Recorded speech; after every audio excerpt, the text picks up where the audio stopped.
Okay, so we're...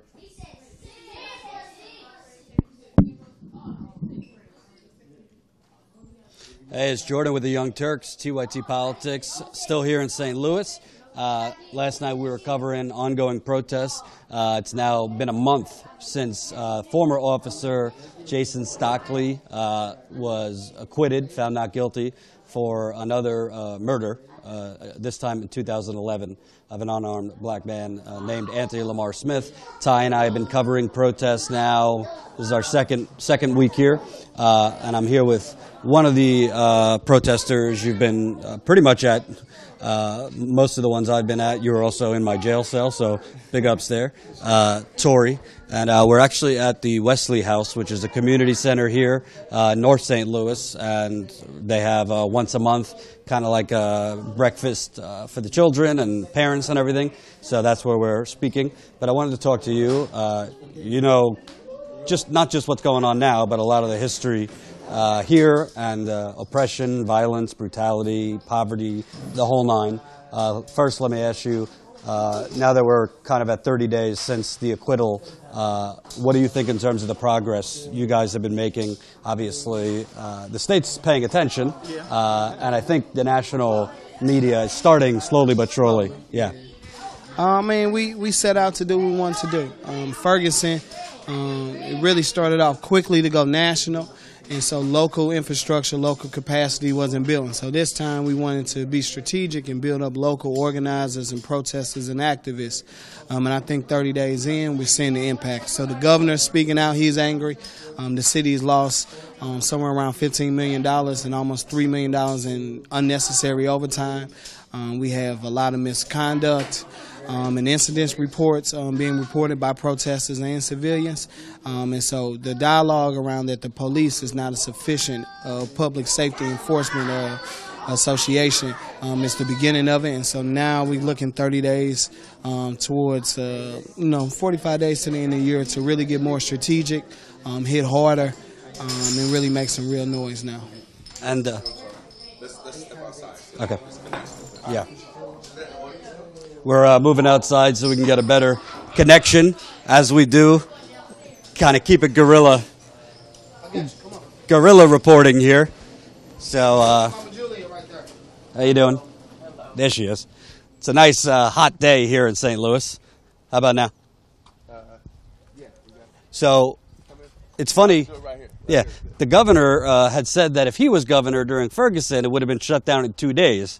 So I guess, his thing that if I was in charge, those protesters would have been gone after 2 days, hasn't apparently worked with your protest. Is he the governor now? Yeah. Okay, so we 30 days later. I think he's scared to even come here, really. He sold his house right before the not guilty verdict. So that shows you how fearless and courageous he really is. When he gets closer to black people and particularly poor people, he tends to run away. And so all I hear is some Monday morning quarterbacking, but no real action from the new governor. You know what's interesting to me? Like last night, you had protesters in the street in front of the Ferguson PD, and every time the police come out, they read some. They were reading, oh, we understand your First Amendment right, but here's the ordinance you're breaking. You don't actually see the police ever approaching protesters to actually ask, why are you here? Try to open up dialogue. At least I haven't seen it in any of the times I've covered it. Well, I mean, they're not really here to bring dialogue. They're here to enforce unjust policies, legislation, and laws. And so Ferguson is really up against a wall because of the consent decree. And so they're probably getting the worst spanking here, even though St. Louis County and St. Louis City has probably been the more egregious police departments. And so reading from the textbook is just like reading from the Constitution right now for black people. And so we're not concerned with what you're reading, the theory of the law. We want to see the application of these laws, and we do have the right to peacefully assemble. And I wanted to ask you, because a lot of people, whether it be Ferguson, you see the images, you see police barreling in with shields, and last night I saw a cop knee a young white girl in the back as they were arresting her, obviously trying to hurt her. But other than those scenes, the day-to-day type of quiet brutality, can you kind of talk about it? Because I've heard everything from people going to jail for unpaid speeding tickets for 2 years in the workhouse. You know, obviously pulled over while black, these kinds of things. Talk about before these protests, what was the common day, week for someone like you? I mean, so for black people, we know we don't drive in the county. So I've never really driven through Ferguson and Florissant and those municipalities, St. Anne. I don't drive through there. Everyone knows once you go up Natural Bridge or West Florissant, some of these prominent streets, you do 5 below the speed limit. When you drive, we have a kind of like something that you train to do. So you drive down the street, you slow down, you get comfortable, and you take your hat off because they think that if you got a hat, you might look black in the car.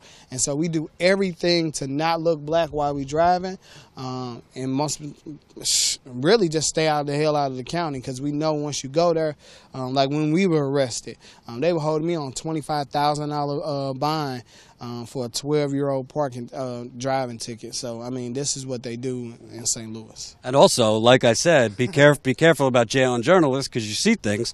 We were in the jail cell. You have diabetes, is that correct? Yeah, type 2 diabetes. So you were dealing with low sugar, things like that. So people in the jail cell were banging on them to come check on you.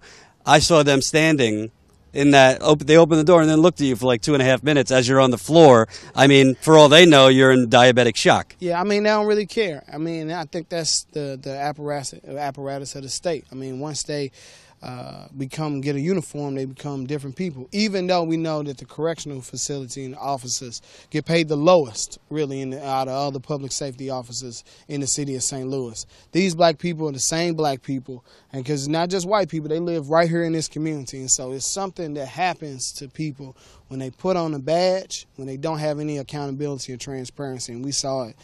Man, I was hurting, but you know. And you know, the other night there was a town hall with the mayor. It seems like you hear this in New York, you hear this in Baltimore, whether it's white politicians or black politicians, it seems to think the magic pill is like, well, we're going to hire more black officers and better training and this and that, when there's really no talk about, all right, well, you have a lot of just systemically racist police officers. Yeah, I mean, they don't want to talk about that. So they don't want to talk that St. Louis has 2 police unions, and because the 1970s and 1980s had a lot of racial incidents actually between officers, to the fact that the black police union had to create their own because they weren't getting properly represented.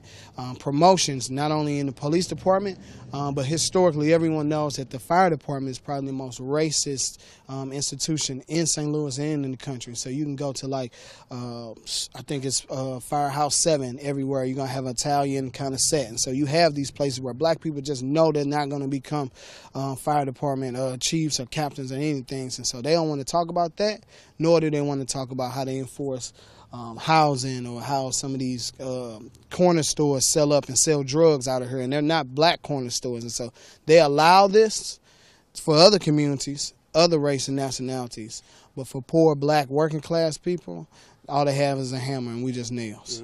And it's also, there's a domino effect, because if they're arresting black people on speeding tickets or unpaid parking or failure to appear, which a lot of times you can't appear because you don't have a car, whatever it is. They don't have enough money, and so St. Louis, like Maryland Heights, they're egregious for, if you don't have the exact amount, you could be $5 short. They say you either have it all or you going to jail. So it makes people choose to run or not come to court, or try to plead for their lives. And so what happened is you go with, you got a $125 bond, you only got $100, they don't accept the $120. They don't accept the $100. Then you send to jail. Then they sit in jail for like weeks. Kiana, she was a Ferguson protester. She became homeless for sitting in multiple municipalities for over 30 days for driving blinker out, no seatbelt. So they passed her around. So she became homeless with her children. So St. Louis is a place that's really had unchecked racism since I wouldn't say Reconstruction era, because we never had one. So since slavery stopped, racism continued. But it seems to me, I mean, I don't want to be dramatic. It seems like it is modern day slavery, because when we were in the jail, they have the workhouse section, and you're basically putting people in jail because they can't appear in court, or they unpaid speeding ticket, whatever it is, and then some of them are there for years, making $2 a day to pay off their bond. Yeah, man. So it's really crazy, because I regularly go into the workhouse in what we call the Justo, or the Justice Center. We go there weekly, Mondays and Fridays, and we hear it. So over 90% of the people that's in the workhouse they're just waiting. They're in limbo. They're in purgatory. So they're waiting for court. So most of those people have less than $5,000 bonds inside the workhouse. A workhouse was originally created so people could work off their debt to society and be housed at the same time. We don't have that. So the Justice Center is what they call the big bond. So people that's sitting on $10,000 or more. And so what you have is people, no court date, little to no access to a lawyer, and really no access to money, because there's no jobs on the outside. It's damn sure not going to be jobs on the inside. And also, if you have all these things on your record for, frankly, nonsense, it kind of circulates the poverty even more. Because how are you supposed to get a well-paying job if you have several, jail stints on your record? Yeah, I mean, jobs here is really crazy. So we talk about, the rest of the country talk about banning the box. And so in the city of St. Louis, the box is banned, so they can't ask if you are a felon or not. But what they ask is, do you have transportation or a license? And so we know that our police are predatory to take away your license for small infractions. Then if I have to show up for work with a car, then I don't have a job. And so it's their barrier, their new kind of way to make sure that you stay on foot and you stay poor and stay in poverty. Let's talk about it seems like this is a very you scratch my back, I'll scratch yours in terms of the powerful. I'm hearing about kickbacks between the police unions, the developers, the politicians. Can you kind of talk about how the oligarchy here seems to be? Let's move over here. Just in the shade. So yeah, man. I mean, if we look at a number of, if we're looking at any development or contracts around development, you will see the same name. And so it's some white guy named, I don't want to throw his name out there. I'm not going to do that. Mm-hmm. Anybody that can research it, you can see that over 50% of the contracts go to one person. And it's been that way since Slade's been the mayor. And so if you look at how police departments come around, even to build the new headquarters, they're giving it to their same people. If you walk into the police department, the new headquarters, you see a Veil Foundation, which is named after the Veil Prophet, which is like a local kind of regional KKK leader. And so we're seeing that the people who start this foundation also on the police association, also part of the fire department, also are some of the biggest lobbyists, and also are family members of the elected officials, going back to Slade, to Vaccaro, to Shamo. And also this Veil, what's it called? Veil Foundation of Veil Prophet. They have a gala every year. Yeah. Again, in the origins of the KKK that the politicians all attend. Yeah, so every mayor, probably since the city has started, has went. And so we, in the tradition of Percy Green and Mama Jamala Rogers and Norman Say, who were civil rights activists 50 years ago, 40 years ago, we sent white people in to take photos. What did we see? We saw the mayor, the former mayor, Mayor Slay, sitting on the throne. We also saw the police chief, Sam Dotson, who just recently had to resign when Mayor Cruson came in, sitting with the Veil Prophet. And if you see it, you can Google it. It's someone in a big hat looking like a grand wizard. And we have people walking down in a gala, coming down the runway, saying that this is not about racism. This is not about a power, white supremacy kind of parade of some sort. What's it about then, according to them? History? Having fun. Yeah, and so I mean, if they say it's history, then we know the history of St. Louis goes back to the VP Fair. There's the Veil Prophet Fair. It goes back to the Fair of St. Louis in 1904. So for 100 years, we had a VP Fair or a Veil Prophet Fair that they created a foundation to fund these things. And so when white people talk about history, it sounds like oppression, sounds like racism, sounds like slavery to me. Mm-hmm. And the mayor, she got elected last year. This year, earlier this year. Oh, this year. It seems to me she got a lot of money from big business. She got money from the police unions, all these same folks you're talking about. And she has, I would say, been saying words that sound good, but not actually doing anything to rein in the police department, to talk, at this town hall the other night. Sounded to me like a lot of lip service coming out of her mouth. What are the protest movement's thoughts on what this mayor has been doing or not doing? I mean, she has a great coach. Her new husband is a former newscaster for the local media. So she has her talking points. I'm pretty sure she goes over communications every day. But the impact of her words, when you really start to tussle with her and really agitate her, you can see it. And so it's arrogance. So when people are angry, she said, "Oh, I'm glad for the enthusiasm." So that's the breakdown of really her racism. So she's willing to be coached up until it agitates her. So when someone says, "What are you going to do about Chief O'Toole in Lakeshore and Seagulls, the notorious racists and police officers?" She breaks down and say, "What do you want me to do?" When we talk about policy around training and de-escalation, she has a good talking point where we should look into that. But she never gives a timeline. And so she said, "Well, we looked into body cameras." But I've never really looked to it. But she's been an older person before. And so almost in the same way that we talk about Hillary in the 2016 campaign, being a career politician or being around politics, you should have some foresight. If you want to represent majority black cities and towns and districts, you should have some foresight into our problems around poverty, crime, and definitely police brutality. And it also seems to me on the national level, obviously there's been hurricanes, there's been a terrible mass shooting, Trump's president, so every day is another chaotic situation. But it seems to me, I don't know, usually if protests are going on for 30 days, if you got thousands of people out on the streets, if you got brutality going on, you would think that would make it on CNN, more New York Times coverage, the big boys, because they were in Ferguson. I haven't seen any of that. Do you think the larger media, if there's not, as they say in the local media, if it bleeds, it leads? Yeah. Do you think they're interested in talking about these systemic issues of racism and poverty? I don't. I think CNN, MSNBC, I guess they're the left. I would call them more centrist. And so MSNBC, I'd call Republican these days. Yeah, to the right of that, Mitt Romney kind of thing. And so I feel like what we call is protest porn. So there's no protest porn for them to send out.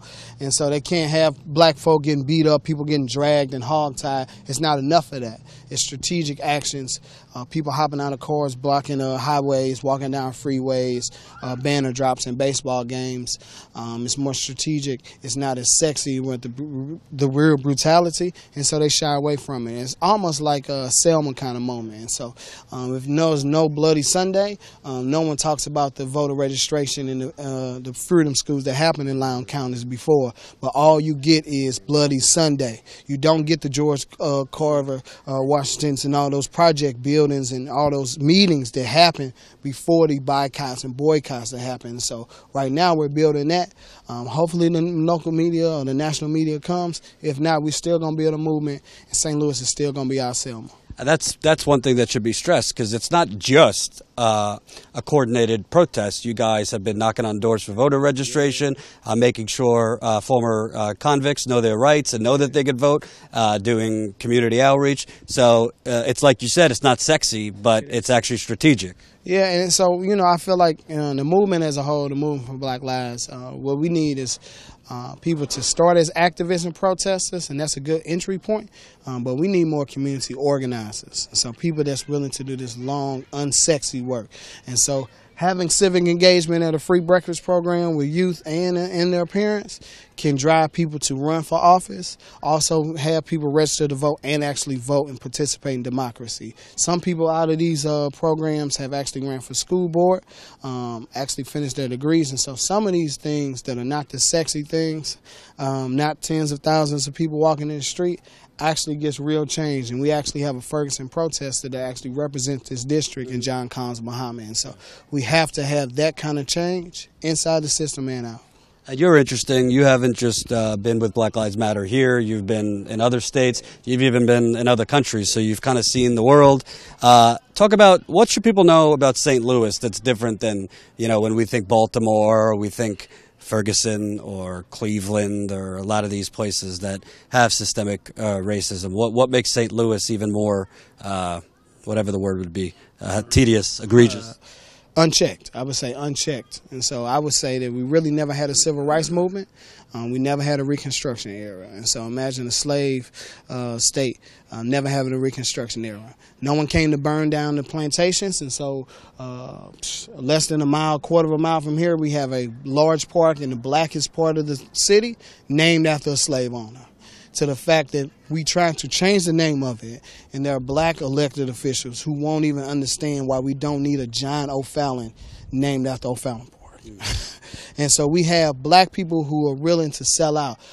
We used to crack the joke all the time and say Harriet Tubman would come to the South, get the slaves, take them to freedom. On the way to freedom up north, she would drop off all the house Negroes in Missouri. And so this was the last stop for the sellouts. And so what we have is a great divide between people who would like to sell out, continue the status quo, or try to be on the other side with us, which is to make this city uncomfortable enough to actually transform and change itself. That's what's not happening. People should also know, I mean, part of the problem is also black police officers. It's not just white officers. We've seen black officers kind of last night. The deputy chief over in Ferguson was kind of Harold Billingsley, right. The most notorious house Negro police officer. Boyd also, that's what they were. You got Billingsley, who's just crazy. You got Boyd, who's just insane, right? He chases after black youth after school every day, to the point where people had to take him down through the projects to see if he would run through there. He wouldn't do that. And so he knows not to come into the hood. So these are black officers who are willing to go to the county and abuse some of these people. And so what we have is just a police state. And so we've had black people who said they were for us, like a Rochelle Gray, to go in, get high ranked, and forget about black people. You have the Billingsley who couldn't make it here, goes out to the county, and becomes more abusive. So you have black ones, like a Billingsley, but then you have the notorious one like a Lakeshaw, like a Seaghost, who I would say the greatest dope dealer in the history of St. Louis. And so you could talk about anybody you want. You could talk about a Frank Lucas in Harlem, but you can't talk about that St. Louis because that's a Lakeshaw and Seaghost thing. And so we have unchecked racism and institutional power put into the police, and this is what we have, a crime-infested city.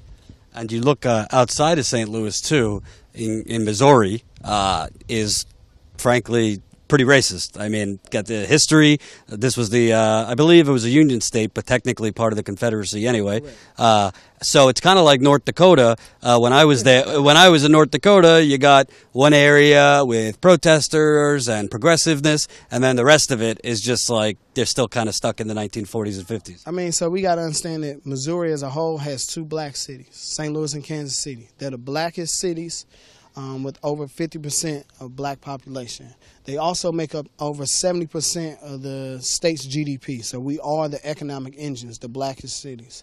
Outside of these two black cities, which are the two largest cities, we're 88% white. And so when we talk about politics in Kansas City and Jackson County and St. Louis City, we can only be talking about local. And so you look at the Democratic Party, or the so-called Democratic Party, we have about 40 or so black on the state side, almost 15 on the state senate side, and so we don't have a majority. Even when a black person made a joke about assassinating Trump, which is not funny, but at the same time, it is what it is. She made a joke. Who stepped up to silence her?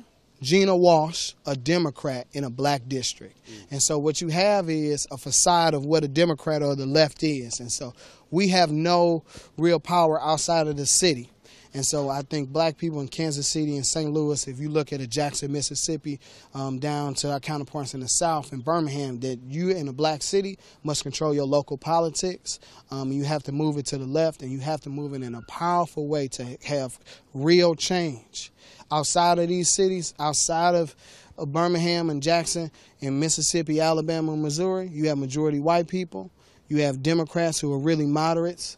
And then you have the right who were willing to kill us, not only with the gun, but with the pen. And on the Democratic side, you have senators like Claire McCaskill from here. They are very quick to get in front of a camera in D.C. to condemn Trump on his Charlottesville comments or on the Muslim ban or any of that stuff. Yeah, so she wasn't in West Florissant. I couldn't see her though, and so I can't say I'm a Democrat. I can't say I'm Republican, I'm black. And so I've never seen a Democrat or Republican represent me. Clarence Castle definitely don't represent black people. Even Lacey Clay, to a large extent, he's living off the coattails of his father. And so when it's time to show up on West Florissant and Ferguson for a Mike Brown, for Kenjean Powell, for Kimberly King, you don't see a Lacey Clay, you don't see a Claire McCaskill, you don't see a Jason Kander, or none of those people. What you see is poor black people or representatives like Bruce Frank or John Collins Muhammad stepping up who are on the local level. Yeah. Reverend Gray, a very well-spoken and active religious leader in the community, he was arrested, he was roughed up by police. Yeah. He calls this the new Selma. What are your thoughts on that? Yeah, most definitely, this is Selma. And, you know, we got Bull O'Connor, we got Bull Connors, we got George Wallace, definitely as our governor and Governor Greitens. We have local, you know, undercover white supremacists in light of Cruising. And so what we have is Democrat, Republican, Democrat, no matter how you look at it, no one will come into the defense of standing the gaps for the poor black people in this city, even if we directly voted you in. And so that is the problem, is that we have to change the fundamental understanding of what politics does. And until then, we got to create a culture at the breakfast program so people can be knowledgeable of what that looks like.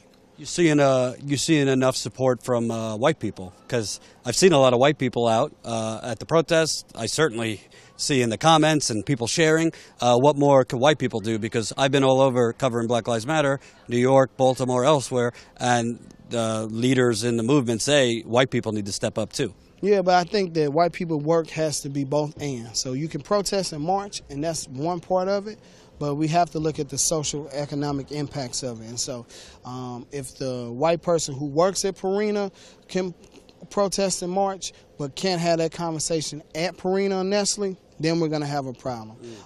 The Cardinals talk about trying to be diverse and trying to get into the black community, but they had snipers on the top of the stadium in preparation for protesting. So Bill DeWitt and the rest of them can't have it both ways.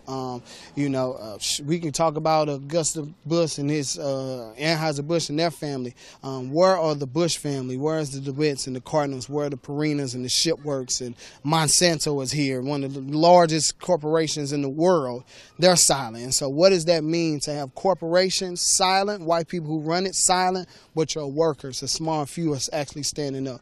Those are the white people who influence policy and legislation and the culture around public and private investment to change some of these indicators and around poverty and crime in our community. You got anything, Ty? No. No? I think my last thing is, you know, it's 30 days. Obviously, you're not going to give up your strategy. 100 to 300 days of direct action. We're going to keep, you know, turning the city up and being disruptive and disturbed. We're not destroying no property. Those things happen. And when people had those comments, I always laugh to say, if we have a protest that lasts for 6 hours and is peaceful, in the next 3 hours the police become an antagonist and some windows break, what I can promise you is that a week before the non-guilty, there was no protest and there was no vandalism. And so maybe, just maybe, if they would give people justice, there would be no protesting blocking highways and commerce, and there damn sure be no broken windows. Thanks, brother. Appreciate it. Appreciate you too.